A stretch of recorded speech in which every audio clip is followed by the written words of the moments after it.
Types of membership: active members, fully recognized members who have undergone decision, honorary members. Number 2, individual who support the organization mission but not active participant. Number 3, right and responsibility of members. Kung katungod, attend meetings, events, and activities. Abide the organization rules and regulations. Sumupalag kita sa mga rules and regulations.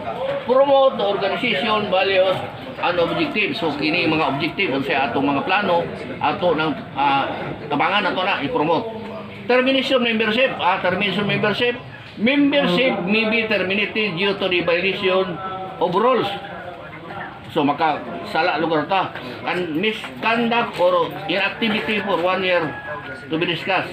Next, tastas ni. Number 2, President, leads the organization, Vice President, Secretary, Treasurer, Sergeant.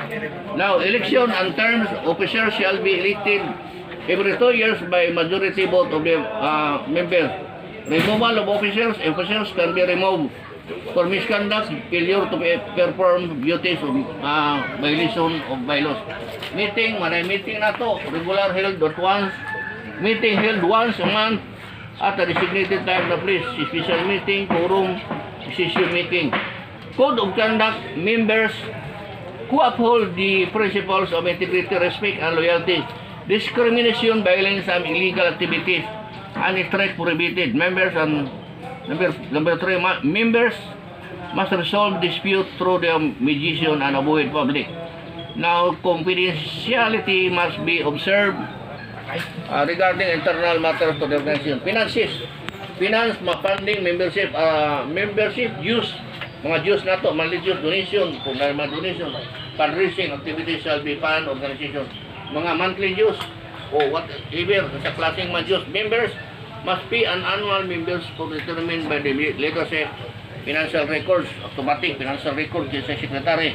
Activities of program, community service, organization shall engage in activities benefit and community. Number 3, need to secure permit to respected office before any event. Training and development members shall receive training and certificate conflict resolution. Tapos ni, social gathering, kung doon na tayo mga social gathering, amendment, kung doon na tayo amendment, o trohon ang balaod na to, o doon na i-repeal, o doon na additional. Proposed amendment by the laws and must be submitted in writing secretary. Dissolution. The organization may be dissolved by the unanimous to majority. Both of the active members, upon dissolution by members fund and assets shall be donated by charitable cause. Qualified to join, age requirement must be at least 18 years old. So 18 yun na, below. 18 to 45 atong limit. 18 to 45. Di na ito mo. 18 above, dili po di 17. Over na. By man na, violation naman na siya kung minor. Now, good moral character should not have or record a serious criminal offense. Physical fitness, commitment, willing to abide the organization, background check, must pass a background screening process. Sponsor requires endorsement, community oriented. So number 8, residency may require specific period of residency in the local. Not qualified to join. Last is not qualified to join, undergo other age applicants, anyone below the required age, so 18 years above. Criminal record, ginanaw kay mga criminal record. Drug user, dili ka drug user. So di na ito ma-determine kung dili ma-drug test, ayan pa na ito ma-determine ang usa ka tao nga gagamit o illegal drugs. Now, previous expulsion for members of the who were expelled by misconduct violation. Health issue, individual health condition.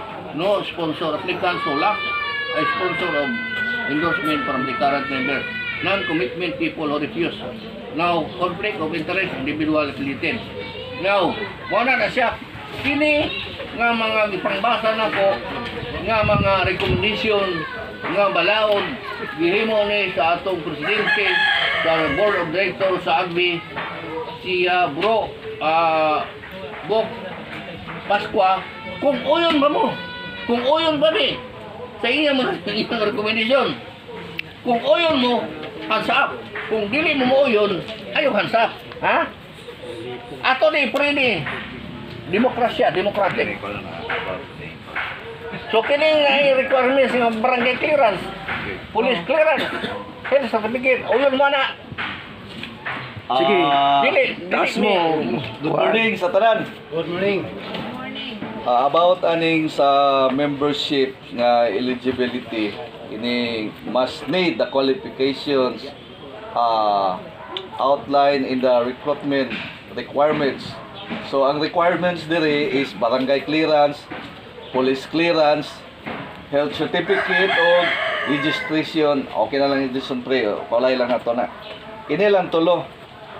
So kaya ka na sa atong mga kuan ni siya kung natay mga aspirants, ba mag-recruit man ta. Mag-recruit. Natay mga aspirants.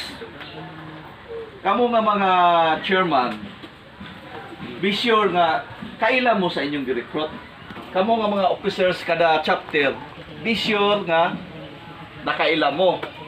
So kung dili gid kay mo pamilyar sa tao, labi na kay estanyo ra diha, ma-apply gid nato ni tanan ni barangay clearance, police clearance, health certificate.